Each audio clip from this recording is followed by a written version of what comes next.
Entonces, ¿cómo fue que te decidiste a ir a Belchite a investigar?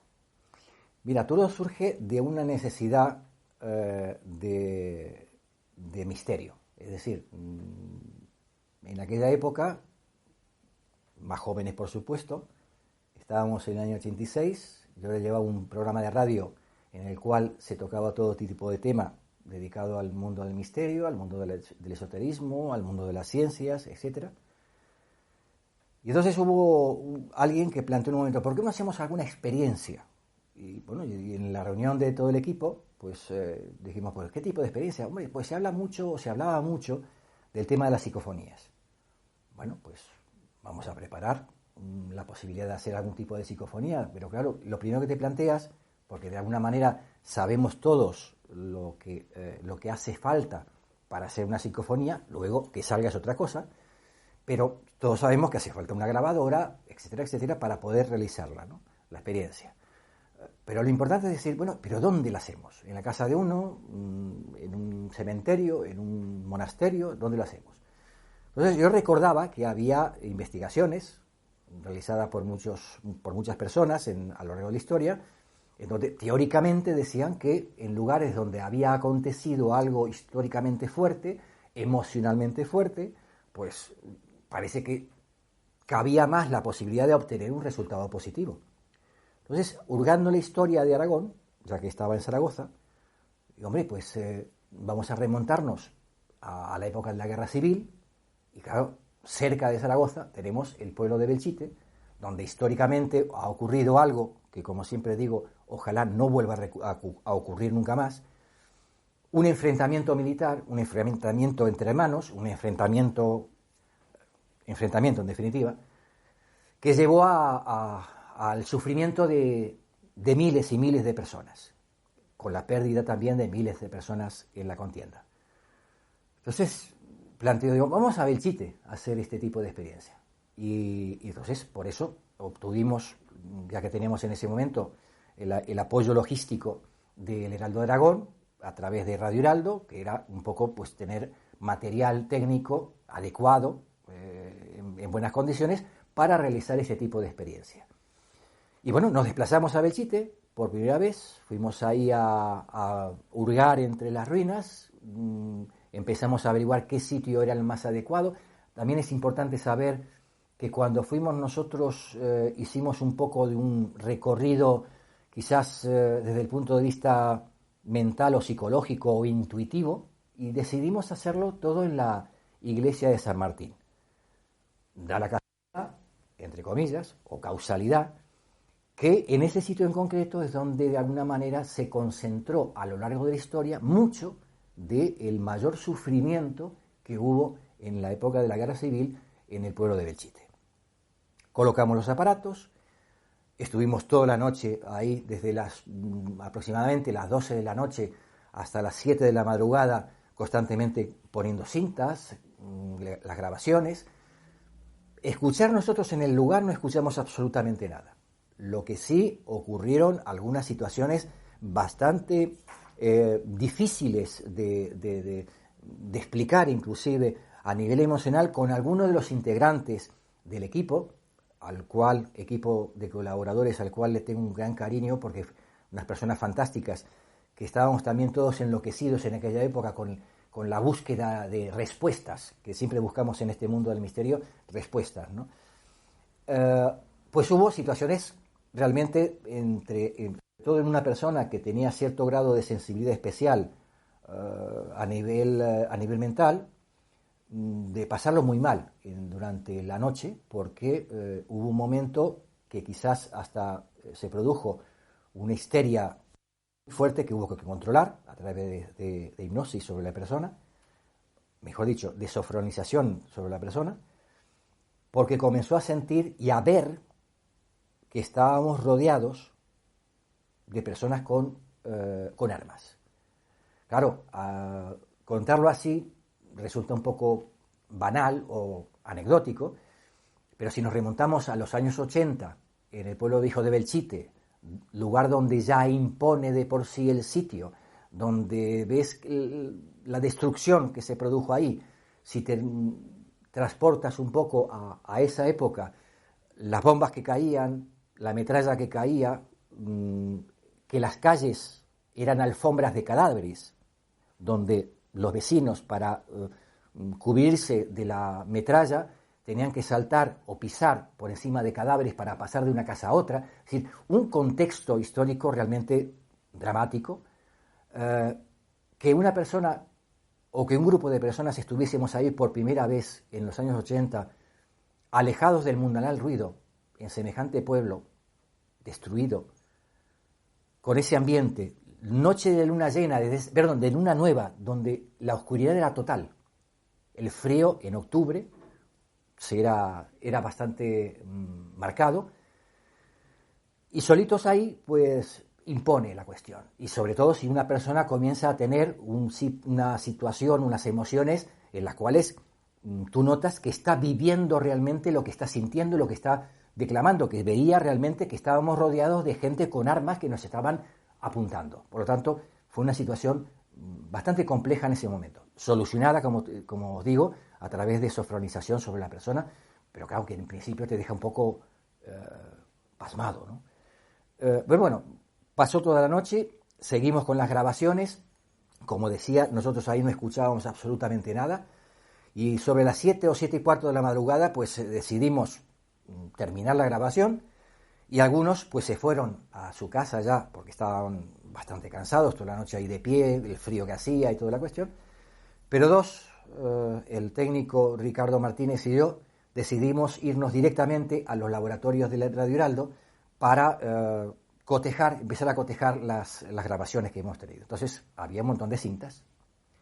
Llegamos a los laboratorios, nunca me voy a olvidar que llegamos a las 8 de la mañana al Heraldo Aragón, donde estaban la radio también en aquel entonces, y nos reciben ahí pues en la portería los guardias jurados del Heraldo, y dicen, ¿pero qué hacéis a estas horas? Cuando lo normal era que viniésemos nosotros pues a medianoche a hacer el programa, ¿no? Digo, venimos a hacer una psicofonía. ¡Ay, qué interesante! No sé. Bueno, total, nos metimos en los laboratorios a escuchar las psicofonías, las grabaciones.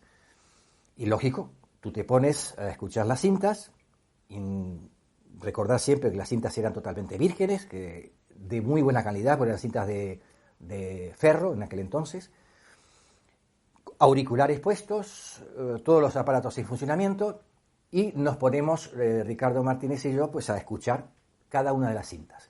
Iba pasando las media hora, la hora, las 2 horas, y todo, por lo general, las primeras cintas que estábamos escuchando, solamente se escuchaba el sonido de base que solemos escuchar cuando no hay absolutamente nada de sonido. Pero hay un sonido especial que acostumbras tú a tu oído para que de alguna manera sepas ese sonido de fondo que hay en las grabaciones cuando no se escucha nada importante. Pues aproximadamente a las 2 horas de estar escuchando, que estábamos ya casi dormidos los dos, porque entre el cansancio y estar con los auriculares, venga a escuchar ese sonido de fondo, termina siendo un poco apocalíptico el tema. De repente se escucha un bombazo que nos dejó, nos despertó de forma impresionante a ambos. Yo recuerdo que fue el primer taco aragonés que emití en mi vida, porque fue tal el susto que dije, ¿lo puedo decir? ¡Coño! Porque realmente, si tú llevas más de 2 horas que estás escuchando un sonido constante, ese fondo, y de repente un bombazo, es que te salta el corazón por la boca. Y a partir de ahí comienza todo lo que la psicofonía de Belchite ha dado de sí. Bombas, balas, fuego, todo un sinfín de sonidos que nos ha dejado hasta el día de hoy alucinados a todos los que hemos tenido oportunidad de escucharla. Cuando oíste los bombazos y todo esto, ¿qué pensaste? Cuando me digas... Está grabando, adelante.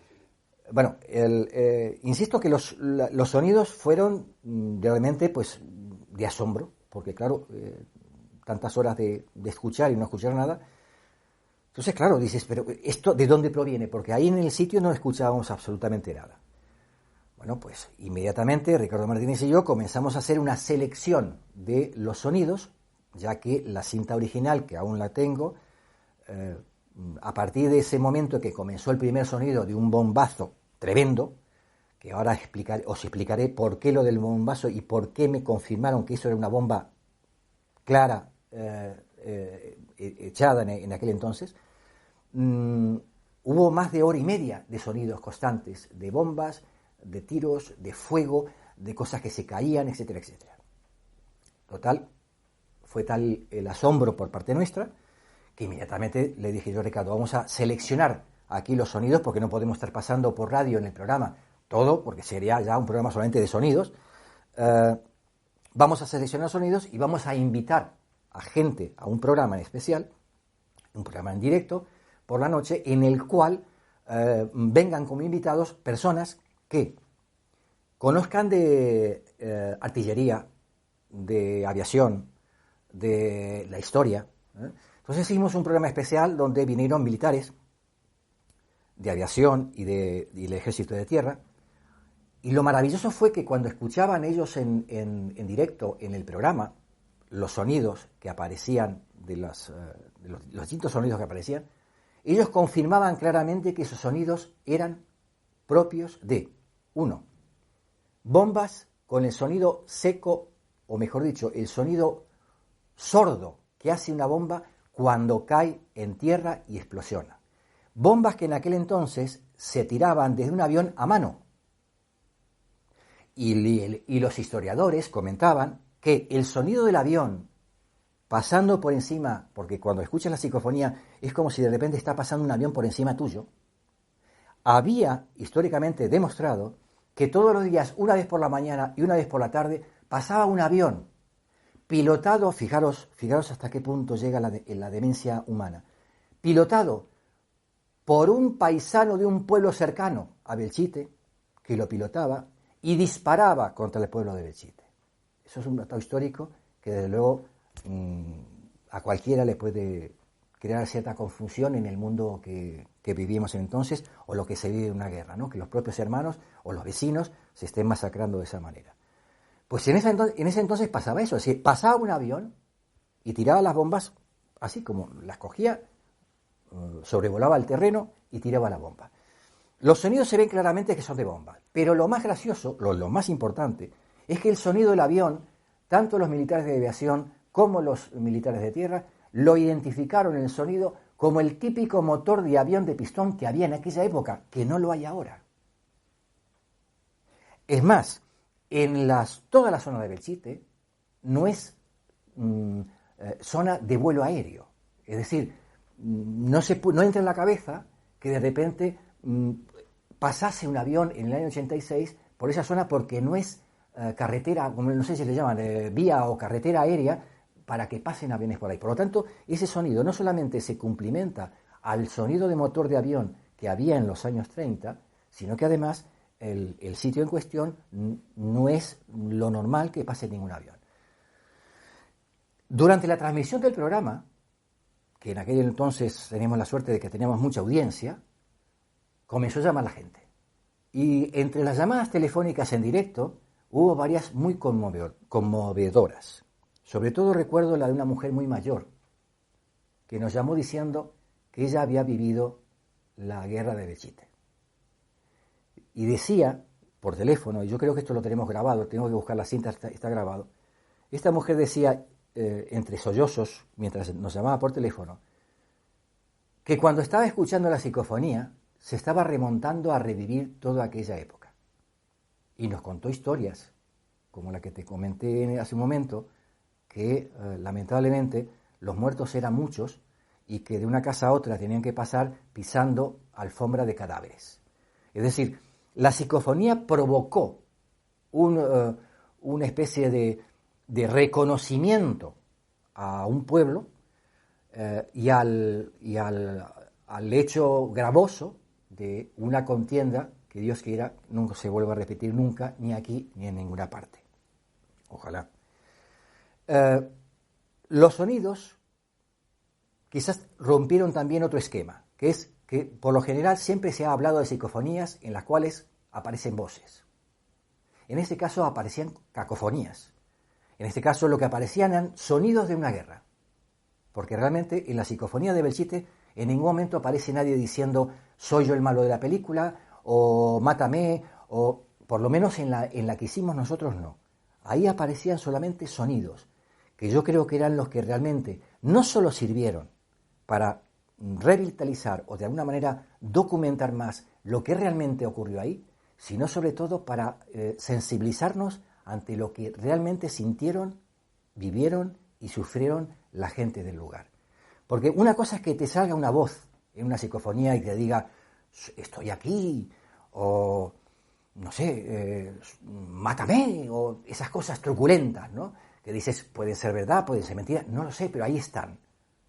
Pero de repente sonidos que a quien lo escuche como réplica le está produciendo un efecto atemporal, que lo transporta en el tiempo y que de repente hace una especie de vía crucis dentro del propio fenómeno, yo creo que eso fue uno de los elementos fundamentales que potenció esa psicofonía para que viniesen hasta del extranjero, canales de televisión, bueno, de aquí a nivel nacional todos, buscando siempre, ¿qué pasó aquí? ¿Qué fue lo de la psicofonía? Queremos escucharla. Bueno, de alguna manera fue una difusión de Belchite a nivel mundial.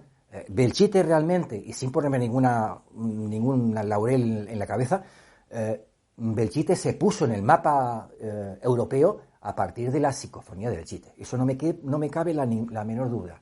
Es decir, la gente comenzó a vivir el fenómeno del pueblo de Belchite a través de la psicofonía en el año 86.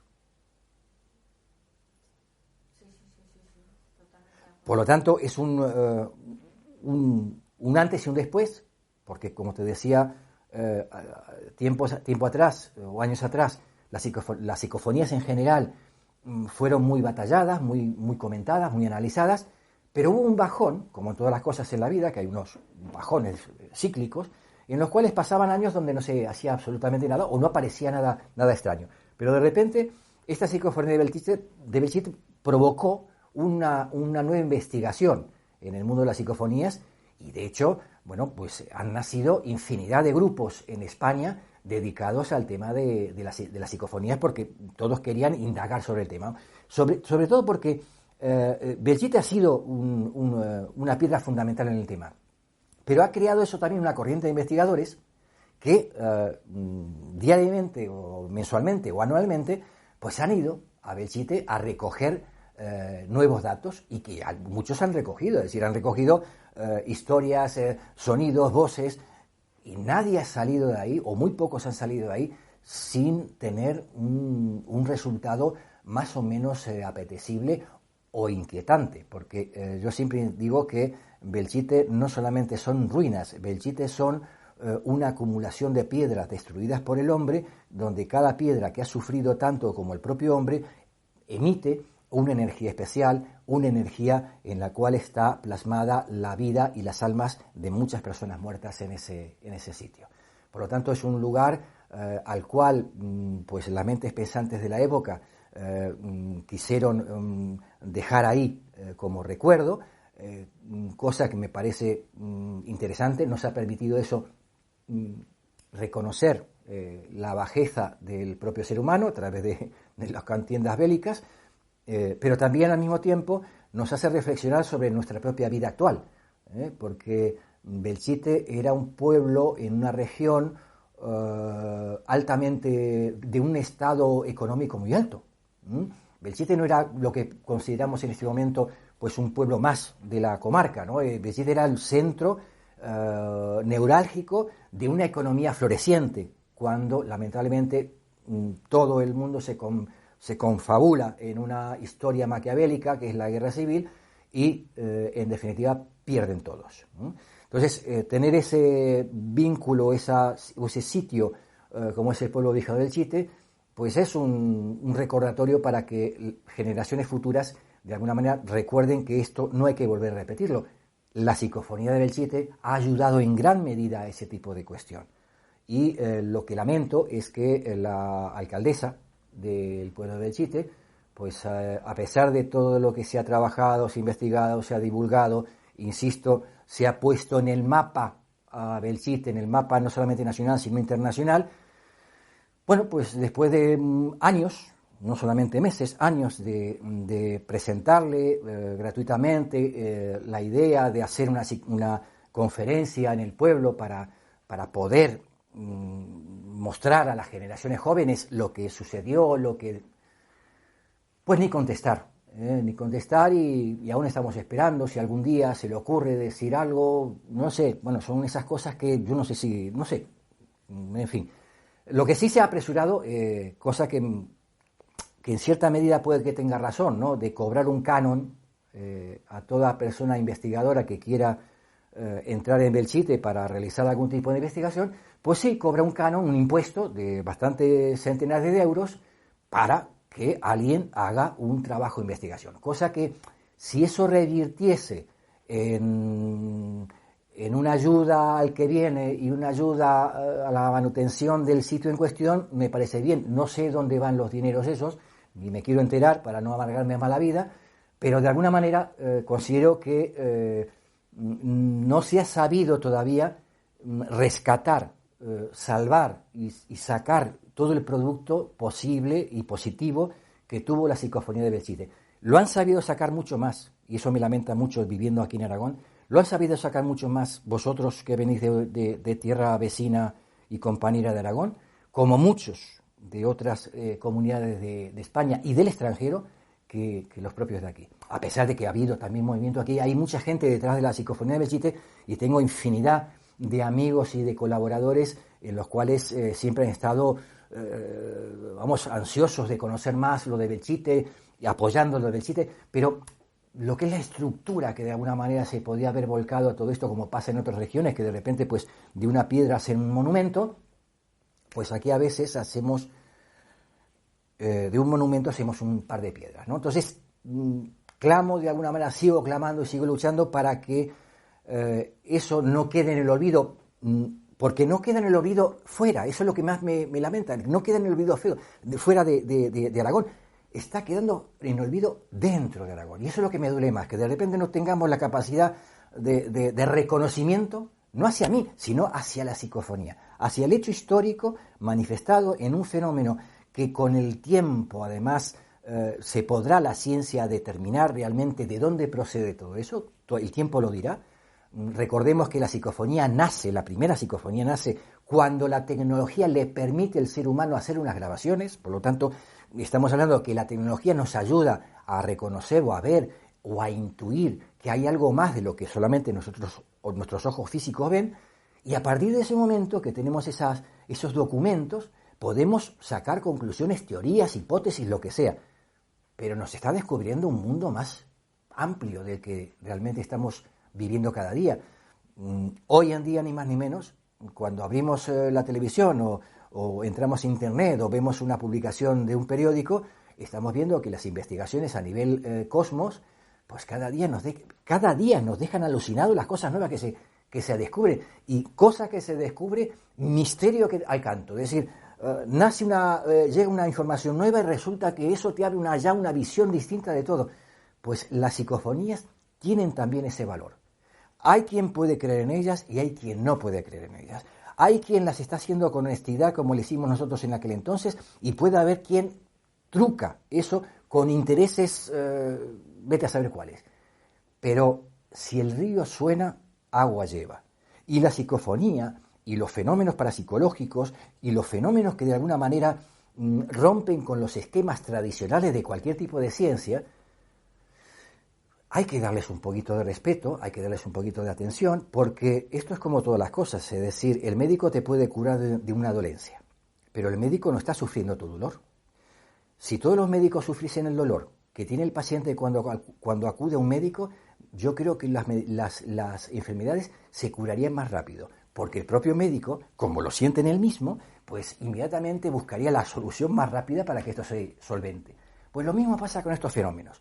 Cuando de repente tú tienes una persona delante que viene y te cuenta una historia que le ha pasado, lo primero es que hay que tener respeto por la persona. Luego tienes que indagar si esa persona pues tiene algún desequilibrio, que puede acontecer, si una persona pues tiene algún tipo de falta de algo, que muchas veces, sobre todo en el mundo de los contactados, hay mucho de este tipo de tema. Bien, pero sobre todas las cosas, lo que no hay que es enclaustrar, de alguna manera anular al ser humano cuando vive algún tipo de fenómeno que la ciencia actual a lo mejor todavía no le ha encontrado una respuesta. Nadie más sabe de los fenómenos que el propio testigo presencial de los acontecimientos. Y él es el que más sufre ese tipo de cuestión. Yo recuerdo una cosa muy simple. Cuando de pequeños, hoy en día no porque todos usamos mecheros y demás historias raras, pero cuando no existían mecheros, existían las cerillas. Y tu padre te decía, para encender un cigarrillo hace falta una cerilla. Enciende la cerilla hasta que no te quemes, no aprenderás a encender una cerilla. En cuanto enciendes y te quemas el dedo, ahí ya has aprendido a utilizar la cerilla. Ya sabes cómo no tienes que quemarte. Lo mismo pasa en el mundo de la parapsicología, lo mismo pasa en el mundo de las psicofonías o en general en este tipo de temas.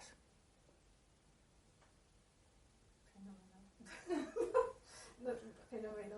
Entonces, ya, una frase última. ¿Tú crees que en Belchite existe algo? Bien. Una frase rápida. No te preocupes. ¿Estamos grabando ya, no? Sí. En todo sitio donde ha ocurrido algo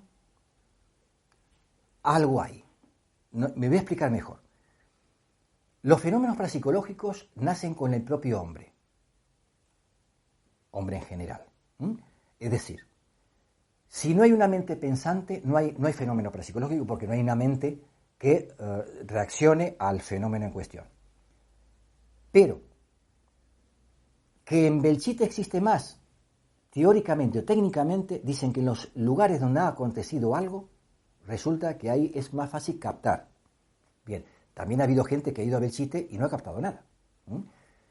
Yo siempre recomiendo una cosa, que las psicofonías se hagan en el sitio que sea, pero que se hagan en luna nueva, en luna que no se ve en el cielo. Es decir, la luna que cambia, la que tenemos hoy. Hoy tenemos luna nueva.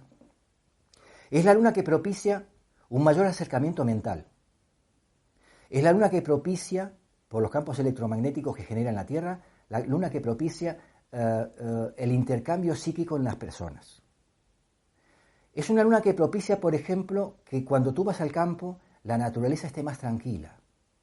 Porque, por ejemplo, si tú vas a cazar por la noche, o recorrer el campo por la noche, o por el día inclusive, si hay luna llena, está todo mucho más convulso, mucho más movido. Pero si vas con luna nueva, está todo más tranquilo. Esto ayuda a que las psicofonías se manifiesten. Eso es una técnica que la comento porque la he investigado a través de muchos años. Y estudiando las épocas, fechas en las cuales se han hecho psicofonías y hemos obtenido resultados, luna nueva es la más favorable para hacerlas. ¿Que podemos hacer psicofonías en cualquier sitio? Sí. Lo que pasa que si tú vas a un sitio donde, por ejemplo, el de Belchite en concreto, como he hecho en otros sitios, en donde tú puedes tener un documento de la historia del lugar, es mucho más fácil para asociar lo que has obtenido con lo que ha ocurrido en el lugar. Pero, por ejemplo, yo he hecho psicofonías donde han aparecido voces o sonidos extraños en una casa particular. Claro, ¿qué pasa si de repente a los dueños de esa casa aparece un sonido de alguien que se está ahogando y resulta que ellos no saben nada, pero indagas en la historia y en ese piso, tiempo atrás, el antiguo inquilino ahorcó a otra persona? El tema es complicado. Por lo tanto, cuando uno quiere indagar, quiere sumergirse en el mundo de las psicofonías o en cualquier tema del mundo parapsicológico, por llamarle de alguna manera, tiene que saber que se va a enfrentar a riesgos. Se va a enfrentar a situaciones extremas. Se va a enfrentar no solamente a la incomprensión del medio, sino también a una situación en la cual puede jugarse su propio equilibrio psicológico. Llámese psicofonías, llámese Ouija, llámese experiencias paranormales de mucho tipo. Los temas son muy delicados. Lo que pasa es que ha habido un boom, sobre todo en los últimos años, en los cuales todo el mundo se dedicaba a hacer experiencias, que me parece muy bien, pero vuelvo a la cuestión. Hay que saber dónde uno se mete. Y sobre todo hay que tener una buena orientación. Sebastián Darboux, por ejemplo, ha hecho a lo largo de toda su vida una buena historia y una buena documentación para que la gente esté clarificada de los riesgos de una cosa, de los riesgos de otra, y sobre todo llevar siempre a la mesa del laboratorio los estudios bien realizados, como muchos investigadores. Pero no hay tantos. Es decir, aquí parece que las cosas nacen como setas, ¿no? Y no es así. Es decir, el investigador nato es el que se mete en la investigación. La primer ley de cualquier científico es la observación. El científico oficial, tiene la suerte que, además de estar oficializado, pues tiene todos los medios en su laboratorio para recrear e investigar fenómenos. El parapsicólogo se tiene que buscar la vida. Y el parapsicólogo, para poder adentrarse a tener un cierto caudal de información y al mismo tiempo tener un elemento de juicio y al mismo tiempo poder vertir algún tipo de información al resto de las personas, tiene que involucrarse en el tema.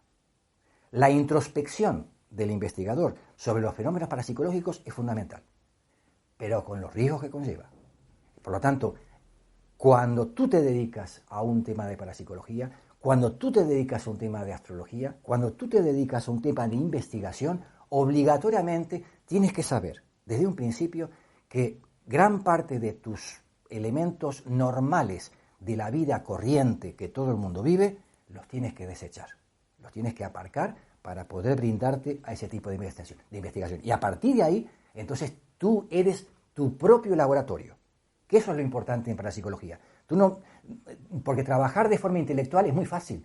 Esto es como cuando se decía en la época de J.J. Benítez y los ufólogos, se hablaba de los ufólogos de salón, recordarás, que siguen existiendo. O sea, el ufólogo que de repente se pone a hablar de la ufología, pero desde su casa o de... No, señores, vamos a meternos en el ajo y vamos a jugárnosla para que de esa manera tengamos la capacidad suficiente y la autoseguridad de cuando hablas o das una versión, hacerla creíble a la persona que te escucha. Por eso es importante el investigador, la observación, el escuchar al testigo, el respetar sobre todo las cosas que le pasa a la gente.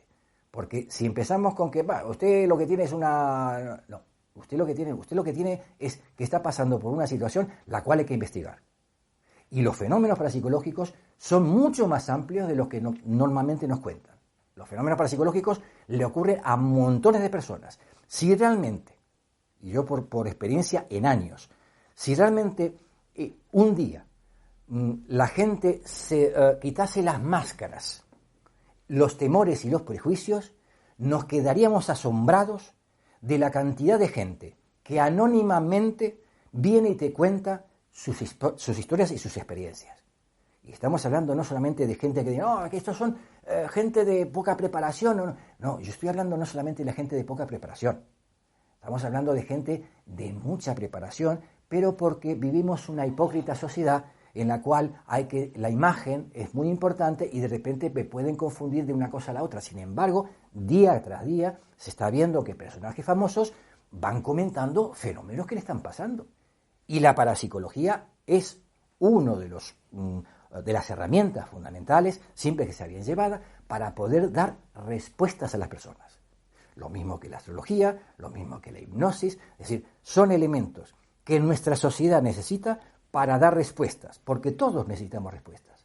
A todas las cosas que nosotros nos rodean, si hay algo que nos ponen delante nuestro y no tiene un nombre, no la bautizamos de alguna manera, ya es un enemigo nuestro. Nosotros tenemos que tener en nuestra existencia siempre conocimiento y raciocinio sobre todo lo que nos rodea. Pues si hablamos siempre en el mundo de la parapsicología, como en la filosofía, de que hay que conocer el mundo interior, pues en nuestro mundo interior también hay que darle un nombre, hay que darle una situación. Pero eso implica, como decía antes, un trabajo, no solamente individual, sino un trabajo global en el cual tenemos que adentrarnos a sabiendas que hay muchas cosas que hay que aparcar, que hay que de alguna manera saber que se van a arriesgar en este tipo de fenómenos.